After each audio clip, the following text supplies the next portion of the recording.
Great defeaters, new and old. Welcome to 2024 and welcome to the first episode of the breakdown of this year with your hosts, BaseDaKID, Tony, the Pugilist boy. We are the children of the game.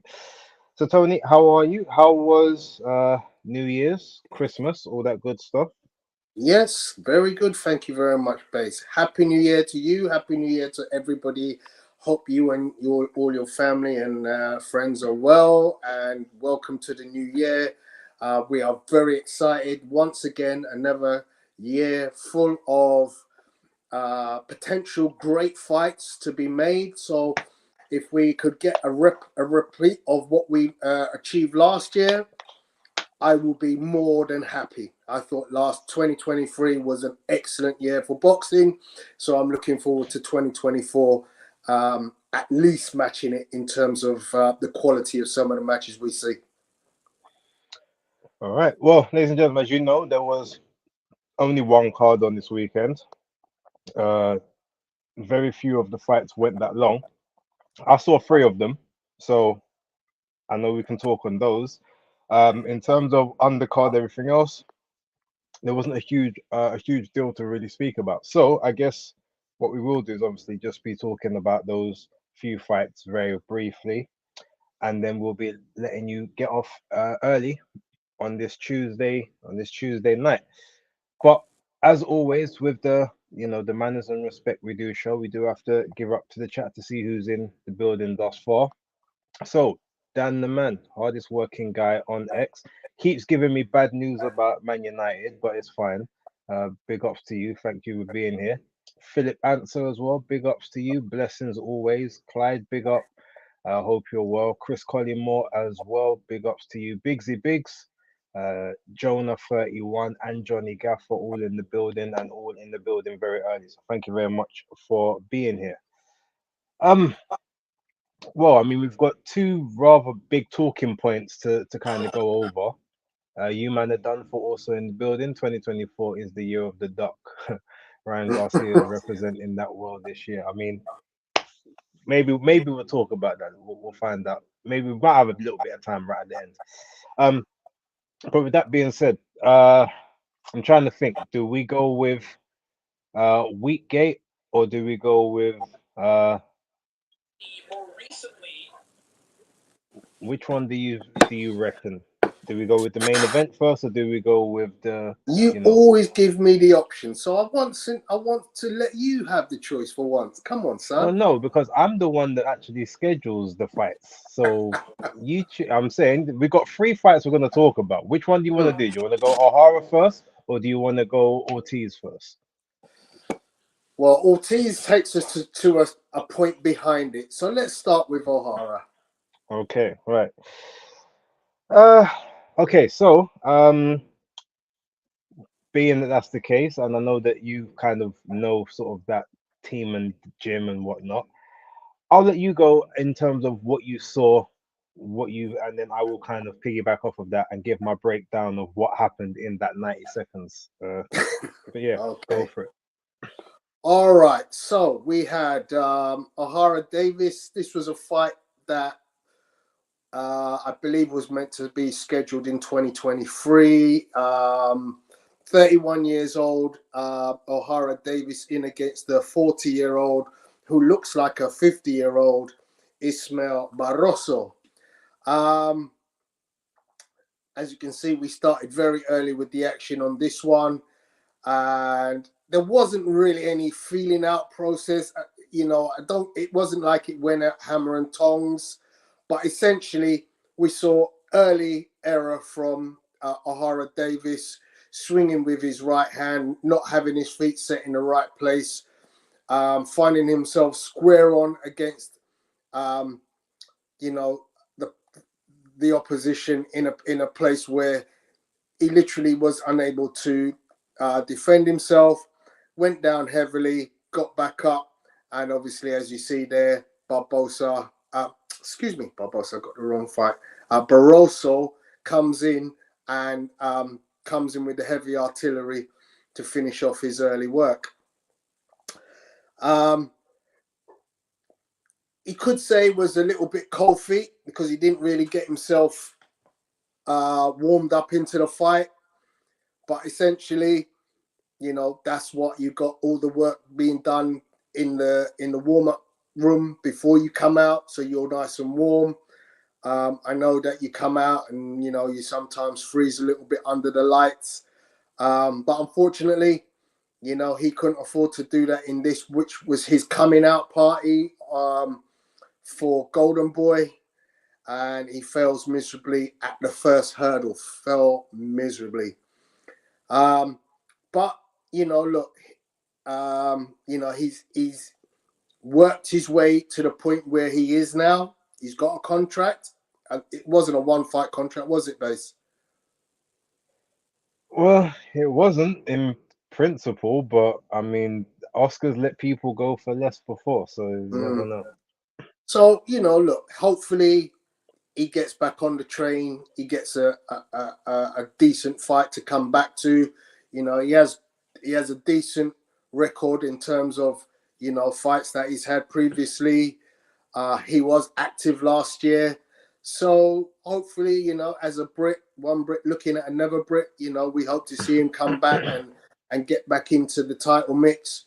But unfortunately, it is what it is. We saw him fall quite badly at this stage against an opponent who, has shown in the past that he's capable. His performance against Rolly Romero was easily a performance which would make anybody taking him on think, oh, hang on a second, I better be very careful here. Did you say he was active last year, Tony? Was he not? He hasn't been active since 2020. He's had one fight a year since. The last time he fought last year, I think, was February or March time. Lewis Ritson. Now, admittedly, it was supposed to be he was supposed to have a fight in what was it, September or October, for two fights, but that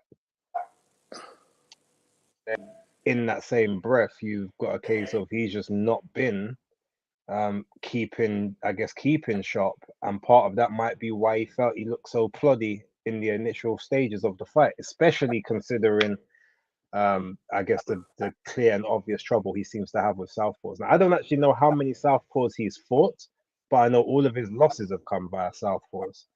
Um, two of which obviously by KO. And if you look at the way his stance is generally in most of his fights, he does normally seem to have quite a squared up stance, like feet close to, not so much close together, but they always seem to be angled out.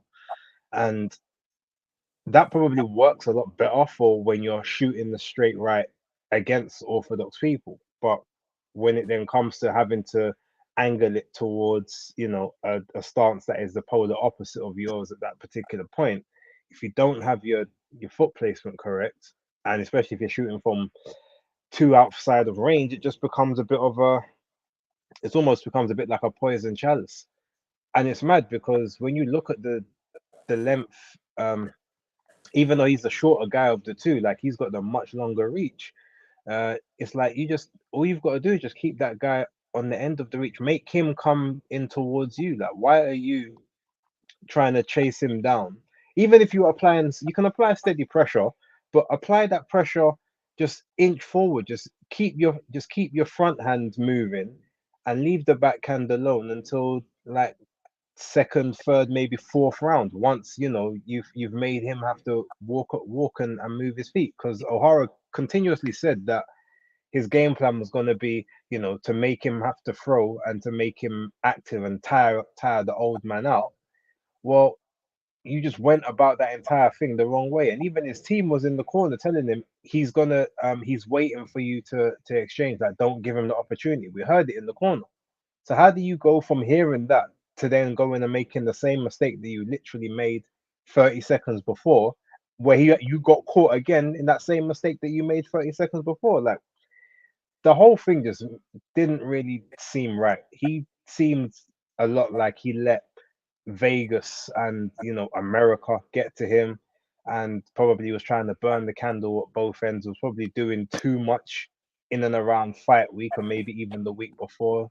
He kept saying, I did hear him say things like he wasn't sleeping until like 4 a.m. in the mornings, um, and things like that.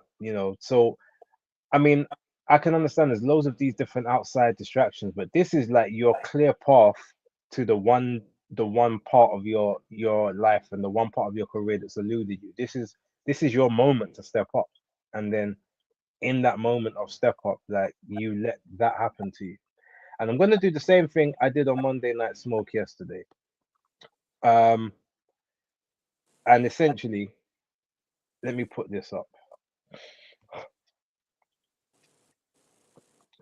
So when we look at, you say you say that Barroso's more closer to 50. I mean, to be honest, he looks closer like he's pushing pension age, right? But the same thing that I did Is something yesterday, supposed to be on the screen, base? not yet, not yet. All right, Just okay. yeah, hold on. But it's like um I just look at it and I think to myself, well, he looks closer to 60, but give him his props because he is a very active and obviously a very spry man for a man of his age. I don't know how they do the birth certificates or whatever, but there's two things that have gone through my mind over the last couple of days. Like it's either like you let Mum Ra from Thundercats beat you, and not even in his advanced form. We're talking about the Mum Ra in the coffin. That's the mum. But I like this analogy better.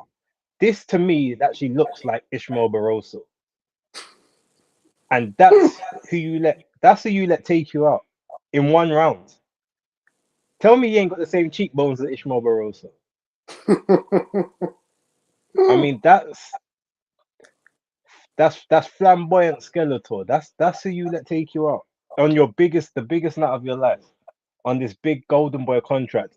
And I put a tweet out um on the night, and the tweet went along the lines of, I guess all that Spanish Ohara's been practicing might come in handy because Golden Boy are gonna have him fighting on your Costa Valle undercards in Costa Rica moving forward. I can't see any way back for him in terms of this deal. Whether obviously he can fight again, I'm sure he can. But I don't see them keeping him around. They spoke a lot about him, they hyped him up, and that's what he delivered to them in his first. It was a layup. Let's be real. As good as Barroso is, and like he's old. Like you're not supposed to get taken out by someone in those advanced years when you're supposed to be someone of note within the division. So yeah, it's unfortunate. I just don't know where he goes from here because he said he doesn't want any warm up. He doesn't want any tune up fights. He wants to go straight back into a hard fight. I don't even know if he has the necessary name value to make any of those fights like worthwhile for the other people. Unless Golden Boy just now want to feed him to Ramirez or Barbosa in the next fight and say, okay, well that's how you're gonna come back. It's either that or nothing. Um, yeah, it's a shame. And the thing is, I don't even dislike Ohara. I think he's a cool guy. So um, even though I might get the little joke off here and there, I feel bad for him, but ultimately it's like you squandered this chance. So I can't. It's not like, oh, something unfortunate happened. You hurt your ankle on the way to the ring, or like it was a knee injury occurred, or you broke your hand, and like you literally made rookie mistakes at a level that you've been past for the last 5 years. Like, so it's hard to really give any real grace for that. But with that being said, yeah, we talk about inactivity. It's reared its ugly head yet again. Maybe this is now the kick on. He needs to come back. I mean, it was one round, so he shouldn't be in any real physical distress. They might not allow him. Typical Tony. Um, they might not allow him to do. He might not be allowed to fight in America for the next couple of months because obviously they got KO protocols or whatnot. Um, but hopefully he can get back out April time. If you can get back April, maybe get out again sort of July, August, and then like November. Just he needs to get the activity back if he really wants to make a push back to that world level. But yeah, the layup now is gonna be crazy. So I'll kind of leave it there. I've given my thoughts. Like his stance was all wrong for the southpaws. Too square on, squared shoulders, lunging when there was no reason to lunge. It was just a horrible night, and hopefully he can sort of recover from that. So yeah, let's see what the chat is saying.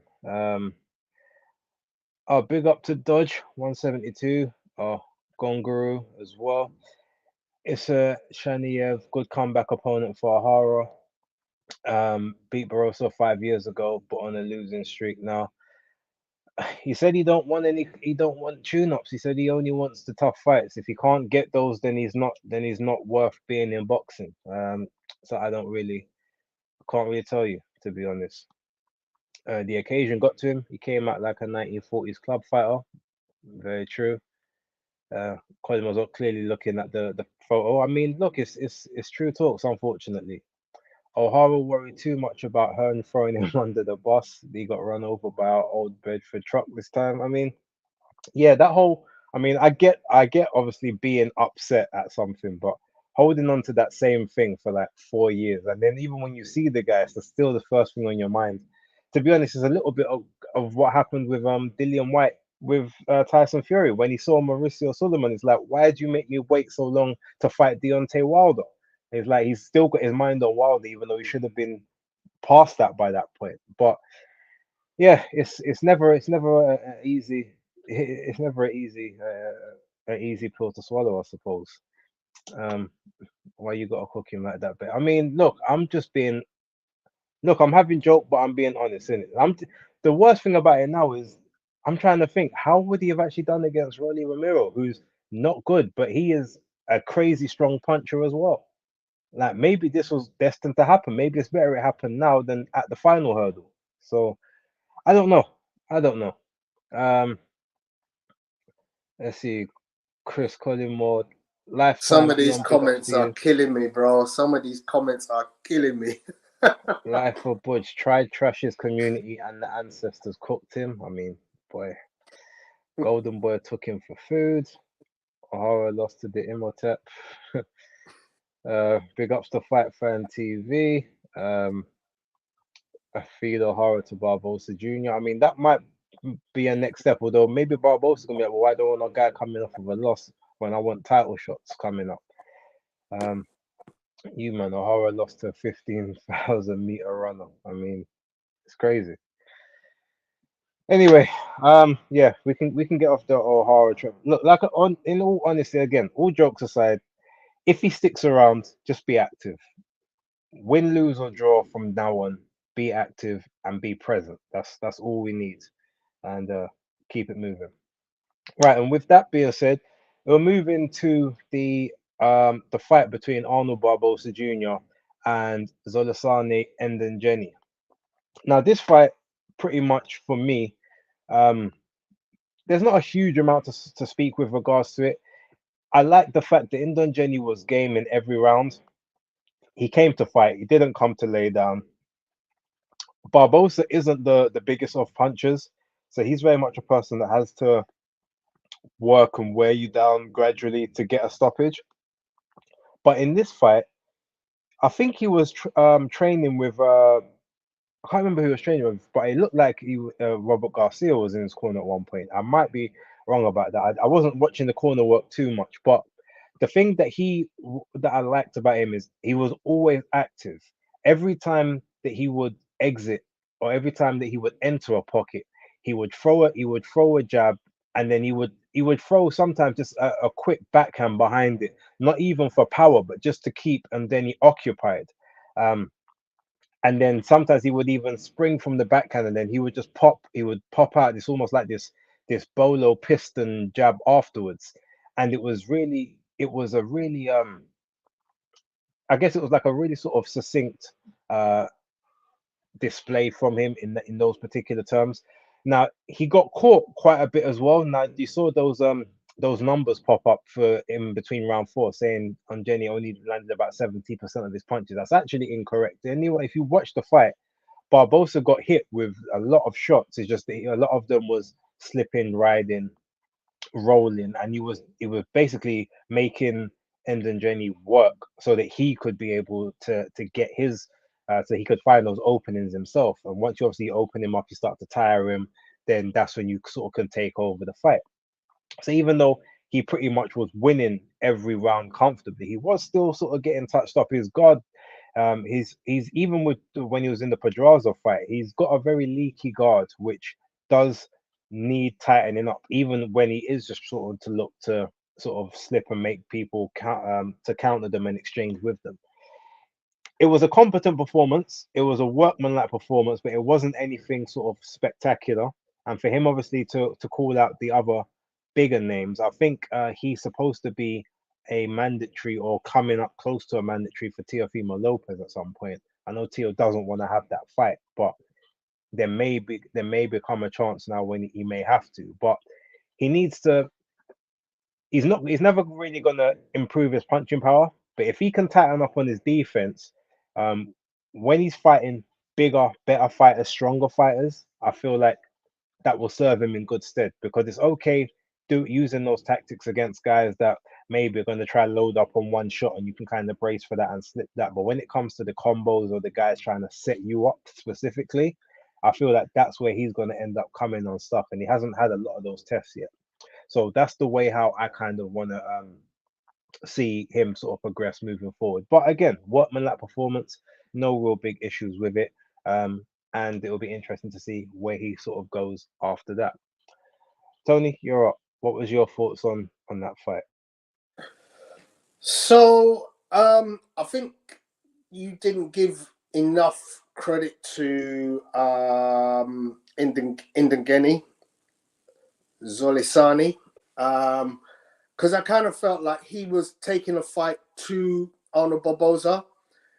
Certainly, sort of rounds 4, 5, 6. He was letting his hands go. I will give credit to Arnold Barboza, a very professional performance. He was able to be defensively sound in all aspects of the game. So even when Ndongeni was letting loose the punches and really going for it, Barboza seemed to be totally aware of what was coming, how it was coming, and although he was hit frequently in those rounds, he was never hit with anything that you go, that was defensively irresponsible. I mean, you can't catch every shot, but he was always sort of riding the biggest of the shots or parrying the biggest of the shots in the combinations that Ndongeni was throwing. So I just thought overall, Barboza 28-0, put on a very good workmanlike performance. As you said, the numbers did seem to skew one way by the end of round 4, as those numbers that I put up showed. Because I thought at that point, Ndongeni was, far more in the fight. But you could see that obviously Barboza was just being very measured in his approach to how he dealt with Ndongeni. Each round he'd increase the work rate. Each round accuracy was getting better. Each round the power just seemed to be getting through a little bit more. And obviously he gets the stoppage at the end of the 8th. A very good performance by Arnold Barboza. As you said, I'm not really sure how he fares against the elite of the division.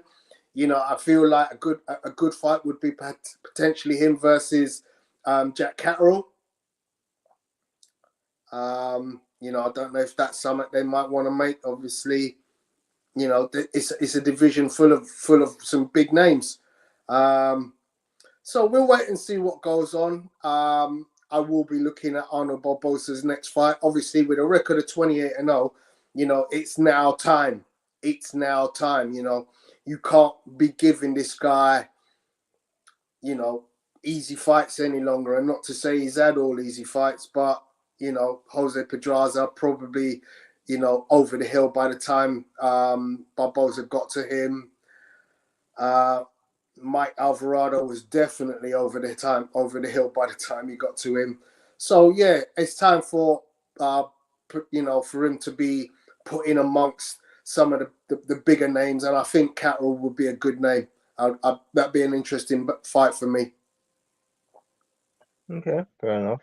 When you say I didn't give um Olasani or his due credit, what didn't I say that was or that I I should have? kind of feel like we missed the opportunity to say that, and again he was throwing, Well, no, I said that significant he was amounts of his. punches, and he was, at least making a really good effort to try and swing the tide of the fight.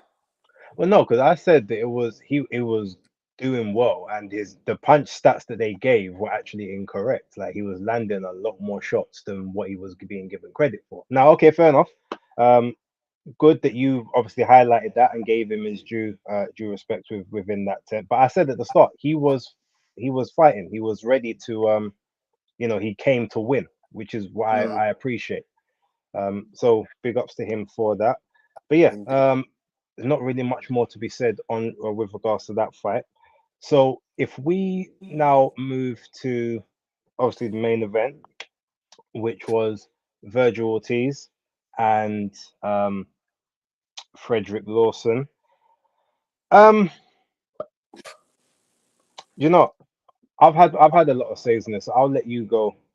I'll let you go with regards to this one because Okay. you already know what I've got to say about this. Okay, so we had Frederick Lawson versus Virgil Ortiz. He's going to come up with some tailor the tape just before we get into it to kind of build it. This was the main event of the card.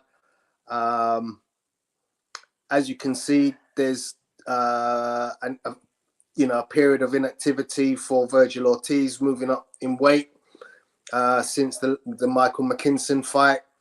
Obviously didn't fight last year, whereas Frederick Lawson did fight last year. Notice also there was a 4 pound weight differential. So Virgil was definitely up in his higher weight now. It's not like he came in at the lower end of the weight category. He was definitely up in the upper echelons of this weight category. And he looks the bigger guy going into the ring from the weigh-in. Unfortunately, the fight was spoiled because we just don't get to see enough. We see a shot there that hit the temple, little bit of imbalance there from Frederick Lawson. But as you can see, and Base has been making this point quite heavily. The hand placement of Frederick Lawson is so high, you can't possibly, especially when you look at where Tony Weeks is, you can't see that man's eyes. So when Tony Weeks says, I saw his eyes rolling, there's no way from the angle you can clearly see he can see anything other than the gloves. So you see the temple shot there, just a little wobble, but the hands are back up. No decision to stop the fight as yet. So now the hands are properly up. You can't see nothing. And yes, he's receiving shots, but nothing is hitting the head. It's either gloves or body.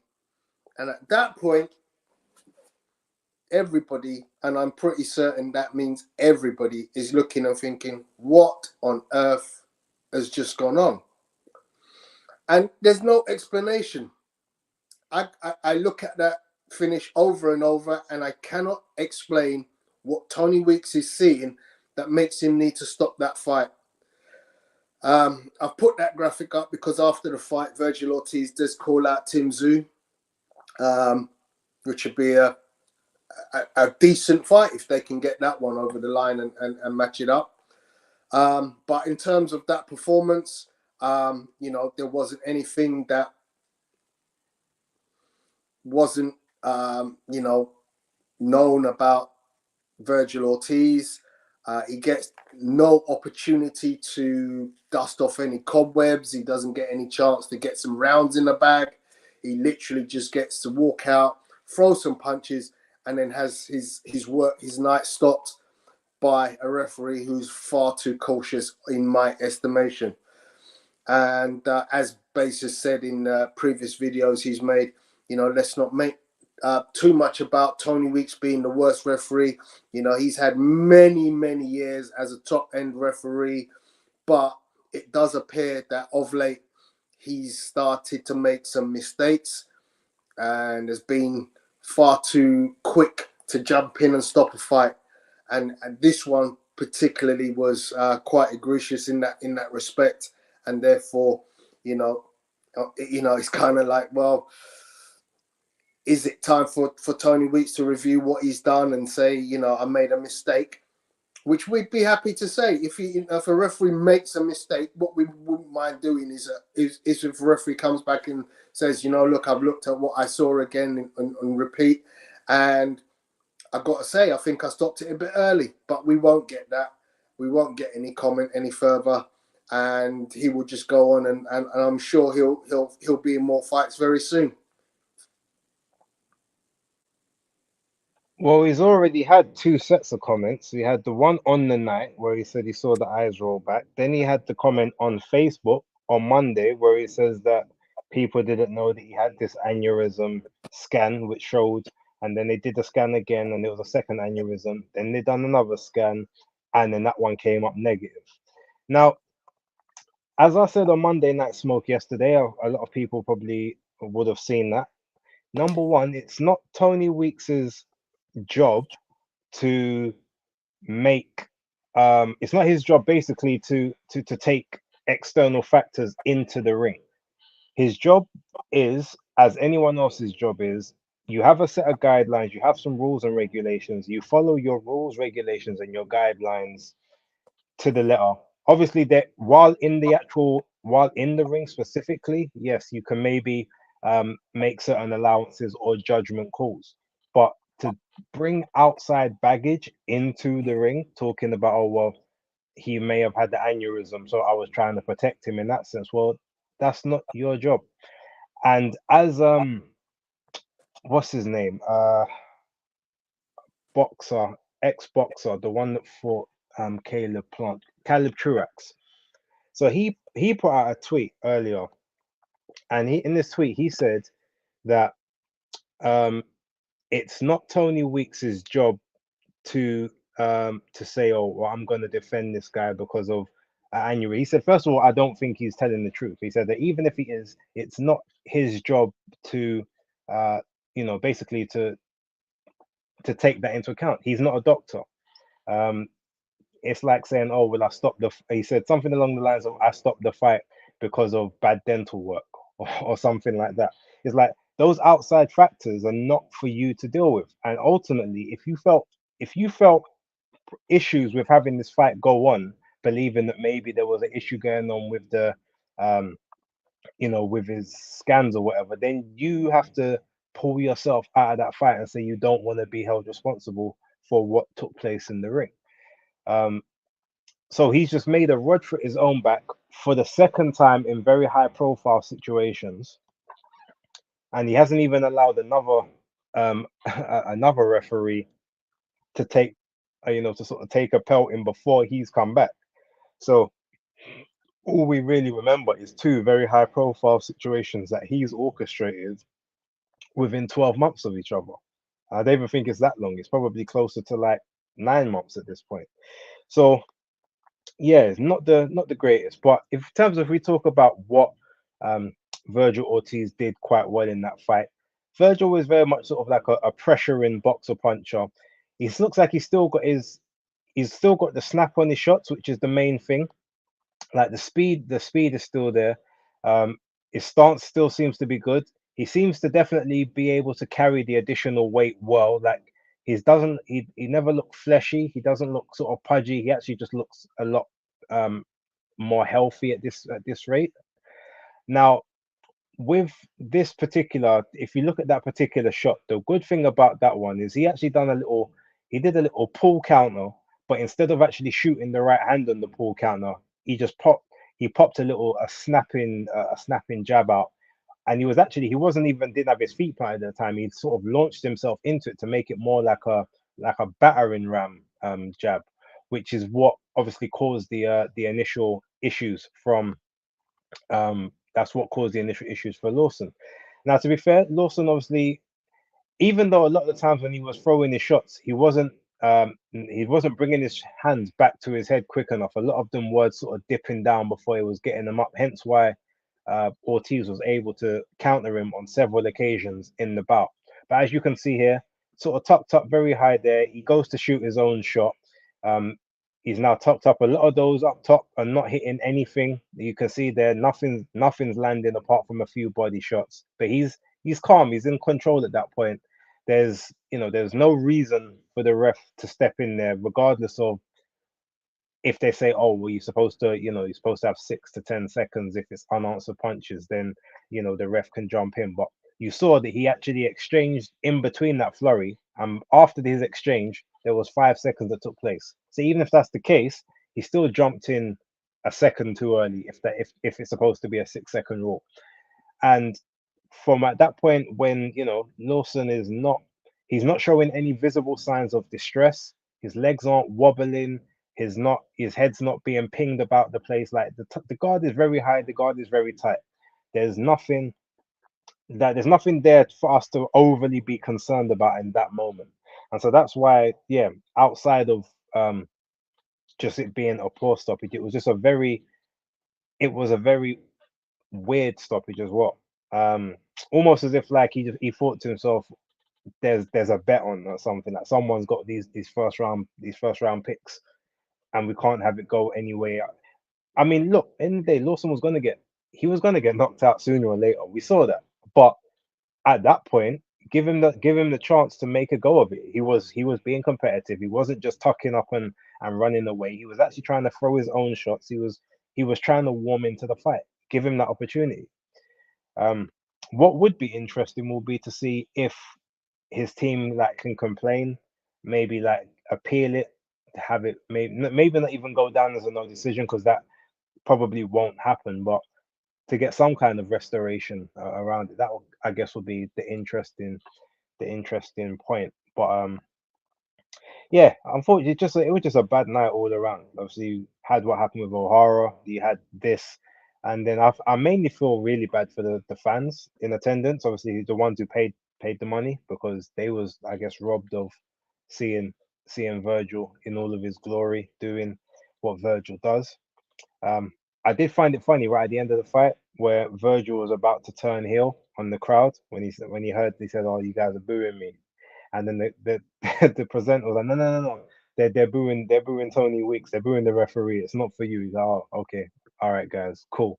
But it seemed like he was ready to go into his Shawn Michaels, into his Dave Bautista, from from hero to villain. And they always say, like, you either die a hero or you live long enough to see yourself become a villain. Luckily, that moment hasn't happened for him yet. I do like obviously what he was talking afterwards. He wants to fight the big names, but I think he needs 1 or 2 fights beforehand. That's what I would like to see. Definitely get back out. If he can get back out again in March, maybe April, perfect. If and have another, either whether it's a keep busy or have a bigger step up fight like July times, August times. Again, just get back active, get back that time you lost for those 17 months he was out of the ring, and yeah, from there sort of keep it moving. But that's pretty much it. On terms of that, there wasn't really a huge amount to say, but his punch selection's still there, the spite's still there, the movement's still there, and he's getting more chance to grow into the weight, even though obviously they had it at catch weight of 156 pounds, but that they can't do that one moving forward. He actually has to fight at the weight, or he has to go to middle. There's no in between. But yeah, all good. Just want to go in the chat real quick. Yeah, go for it. Read a couple, and then we can jet off. What is I've forgotten what Rosie's real name is. Ross, that's it. Ross has asked a question very quickly about Usyk Fury. There are no undercard fights as yet. It is what it is. You know, the Saudis don't take long to organize a card. They can get fighters in a hot minute. You know, listen, boxers need to be prepared. You know, if I'm a boxer, I got to think to myself, I could get a call tomorrow and it could say, can you come on a fight in 6 weeks time in Saudi Arabia? And if I'm any boxer of note who hasn't got a fight scheduled, be prepared for that call, you know, because there's money to be made. This is prize fighting. The prize is the money, the filthy lucre, and there's plenty of it going around in Saudi Arabia. So yeah, listen, we haven't seen an undercard, but it can quickly get made very quickly. So I'm not worried about that. I mean, you know, whether it happens or not, I didn't expect it in the first place. If it happens, great, I'll be watching. Yeah, fair enough. Ross says Mills Lane needs to be dug up again. I used to love Mills Lane. Rest in peace. Yeah.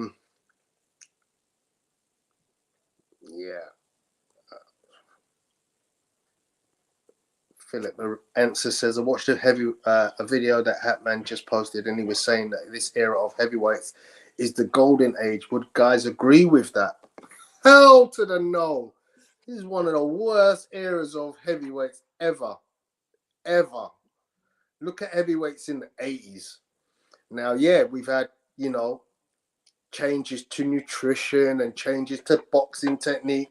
But them guys was fighting 15 rounds. 15 rounds. Look at Norton versus Larry Holmes. The 15th round, they throw more punches than you'll see in 6 rounds of heavyweight boxing today.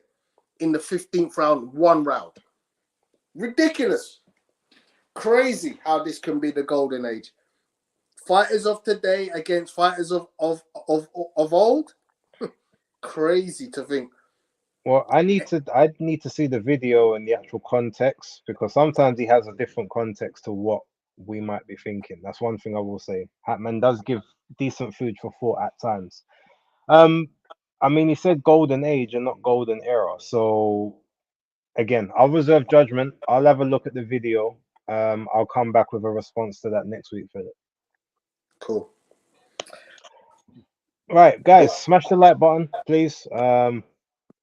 The likes look a bit low, even though we've got nice numbers watching. So please do that. And Tony, give them the socials so we can let So, them know. guys, you can catch me on Twitter and YouTube at Pugilistboy, or you can find me on Instagram, which is where I mainly put up my content, and it's under Pugilistboy. Pugilistboy, all down below. Good stuff. Good stuff. Right, and as for myself, BaseDaKID, the hardcore casual, as it's written there, is exactly as it is on the YouTube. So go look for that. On Twitter, X, it's B_A_S_E, as you can see written there as well. But you can just type in BaseDaKID and I'll show up. Instagram, BaseDaKID as well. Don't really go on there for boxing though. So and threads as well. I'm also got the threads out. Haven't posted one just yet, but again, it's BaseDaKID also. So keep an eye on all of that good stuff. Should be a video dropping at some point tomorrow, followed by another video on Thursday, potentially, or at least I have to record one on Thursday because I may not get a chance to do one on Friday. Those who know, those who don't will find out next week. But with that being said, thank you everyone for tuning in. First one back. We're probably both a bit rusty, but we'll get back into the swing of things very, very soon. And yeah, without further ado, we will catch you then. So thank you and good night.